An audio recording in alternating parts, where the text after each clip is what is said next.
ఇది కల్వకుర్తి ఆశ్రమ పాఠశాల గర్ల్స్ హాస్టల్. ఇక్కడ ఫుడ్ బాగాలేదు, మేడం వాళ్ళే వండి పెడుతుర్రు. నిన్న నైట్ అయితే మేమే వండుకున్నాం. వాష్రూమ్స్ బాగాలేదు, డైనింగ్ హాల్ ఏమో స్మెల్ వస్తుంది, కుక్కలు అవన్నీ గ్లీజ్ చేస్తున్నాయి, క్లాస్ రూమ్స్ ఇంకా డార్మెటరీస్ అన్ని గ్లీజ్గా చేస్తున్నాయి. మేము నిన్న బయటికి వెళ్ళి ప్రాబ్లం చెప్పుకోవాలంటే కూడా మమ్మల్ని బయటికి వెళ్ళడానికి ఇస్తలేరు. ఇంకా ఇక ఈడనే కూర్చోబెట్టి తినిపిస్తారు. నిన్న కూడా 2-3 గిన్నెలు అన్నం పారేసిర్రు, అంత ఉడకలేదు. పొద్దునైతే కొంచెం మెత్తగానే అయిపోయింది, ముద్దలు వచ్చేసింది. ఆయన మేము అన్నం తినేసినాం, కానీ మెమోలు ఉన్నట్టు ఏం పెడతలేదు.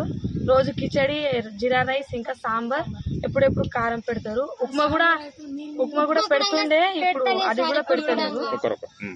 అయితే డైనింగ్ హాల్ కూడా ఈ వీక్ లో అయితే నిన్న ఎగ్స్ ఇచ్చిర్రు. నిన్న ముందల డార్మెటరీలో ఒక కుక్క చనిపోయింది. అయితే మేము సరికి చెప్తే మున్సిపాలిటీ వాళ్ళని పిలిపించి ఎత్తిపించారు, కానీ అది 2 రోజుల నుంచి అలానే చనిపోయి ఉంది. 2 రోజుల నుంచి చనిపోయి ఉంది. మా రూమ్ లో మేమైతే హాల్లో పండుకుంటున్నాం. నిన్న ఒక అది చెవులో పోతుంది, ఆ పురుగు చంపినాం. నిన్న ఒకటి రూమ్ దగ్గర కూడా పాము చంపినాము. పెద్ద లైట్ వేపియండి అంటే అటు నుంచి రావాలి అని చెప్పేస్తున్నాం.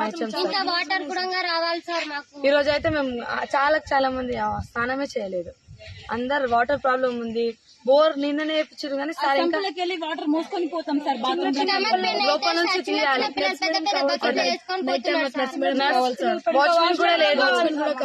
వాచ్మెన్ ఉంటుంది కానీ అది ఎప్పుడు